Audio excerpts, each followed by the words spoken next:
কি লিমন সাহেব, এই মাসের তো আর 4 দিন বাকি আছে, আপনার কি টার্গেট অ্যাচিভ করতে পারবেন? স্যার আমি আপনার গত মাসের মিটিং এ বলছি স্যার, আমার এত টার্গেট দিয়েন না, এটা অফ সিজন স্যার। এই টার্গেট অ্যাচিভ করতে আমি পারবো না স্যার। আপনি বলছেন আপনি আছেন, কোনো সমস্যা নাই। বুঝছি তো ভাই, তো আপনার টার্গেট অ্যাচিভ করতে আর কত টাকা বাকি? 12 লাখ টাকা স্যার এখনো। আজকে টার্গেট কত নিছেন? আজকে 50,000 টাকা নিছি স্যার। ডেইলি টার্গেট এইভাবে নিলে অ্যাচিভ হবে ভাই?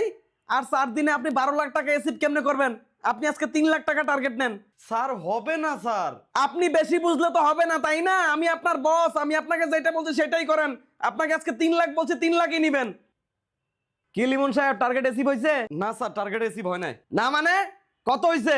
55,000 টাকা স্যার। 3 লাখ টার্গেট নিয়ে আপনি 55,000 অ্যাচিভ করছেন, এইভাবে করলে তো হবে না ভাই। আমার তো মনে হয় আপনি মার্কেটে যান না। স্যার আমি যাই তো স্যার। তো গেলে আপনার টার্গেট অ্যাচিভ হবে না কেন? শোনেন লিমন সাহেব, এই মাসে কিন্তু আপনাকে 7 দিন ফোর্স লিভ দিব আমি। ফোর্স লিভ কেন স্যার? তো কি করব, আপনি তো টার্গেট অ্যাচিভ করতে পারেন না, এই জন্য কি আমি আপনাকে কাঁধে তুলে নাচবো? বাঙ্গিরপু তুই আমারে বারবার জোর করে আমার টার্গেট বাড়া দাস, আর যখন টার্গেট অ্যাচিভ না হয় তখন আমারে ফোর্স লিভ দাস, আমার টিএডিএ কাটস, আমার বেতন কাটস। তোর মনে যা চাই তুই তাই করস। এইবার বাঙ্গিরপু তুই খালি একবার আমার মার্কেটে আয়, একবার খালি তুই আমার মার্কেটে আয়, আমি তোরে কুত্তা দিয়া হোলি খেলামু, তোর পিছনে আমি বাঁশ ঢুকায়া কড়া রোদের মধ্যে আমি তোরে দাঁড় করে রাখমু, দাঁড় করে আমার মনে যা খুশি আমি তাই করমু। তুই খালি একবার আমার মার্কেটে আয় এবার। Maria Mata Chula.